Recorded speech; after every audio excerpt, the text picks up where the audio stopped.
Sa bago lang natapos nga ASEAN-China Week nga gipahigayon dito sa People's Republic of China, gipahibawo sa chairperson sa Cebu City Tourism Commission nga daghan sila og nakatunan sa maong biyahe labi na sa natad sa turismo.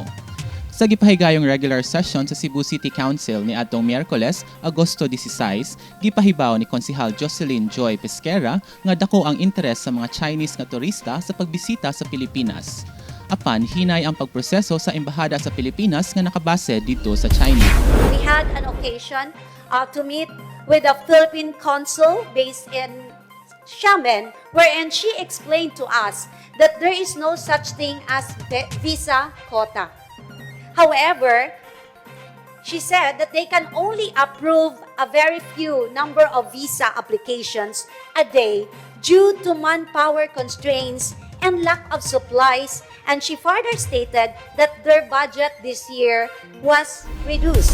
Dugang ni Pesquera nga dako paunta ang potensyal sa turismo sa Pilipinas ug labi na sa Cebu. Karon nga dili na strikto ang pagbiyahe. Apan tungod sa lisod ug kuti nga proseso alang sa mga turista, wala makabintaha ang nasod.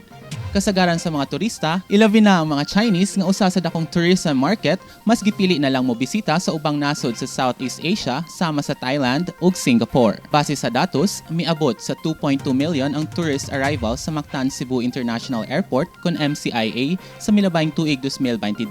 Pero layo ra kini kumpara sa 32 million tourist arrival sa Shanghai Airport ni atong tuig 2021.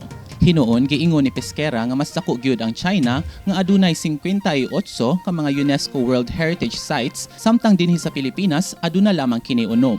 Apan ang Thailand aduna ra sab unom ka UNESCO World Heritage Sites ug ang Singapore aduna lay usa. Bisan pa man niini, mas daghan gihapon og nibisitang turista aning ubang mga Southeast Asian nga mga nasod. Sawa pa ang pandemya ni atong tuig 2019, aduna lamang 8.2 million ka mga turista nga nibisita sa Pilipinas.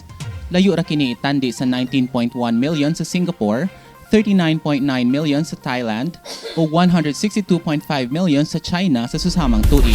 Considering that tourism is one of the most potent economic drivers in our country, there is a need for the national government to address the concerns of the Department of Foreign Affairs, and there is a need to ease the process in the issuance of visa to our country and maybe allow nationals of selected countries to have visa on arrival.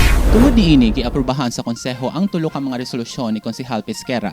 Una, gihangyo sa konseho ang Senado ug Kongreso nga patas-an ang budget sa Department of Foreign Affairs kon DFA aron sila makahire og dugang mga empleyado nga mahimong madestino sa mga consular offices sa laing nasud.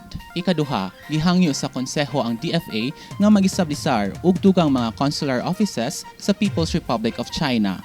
Ug ikatulo, gihangyo usab nila ang Bureau of Immigration nga tun-an ang posibilidad nga mag-implementar og visa on arrival alang sa mga turista sa mga piniling nasod.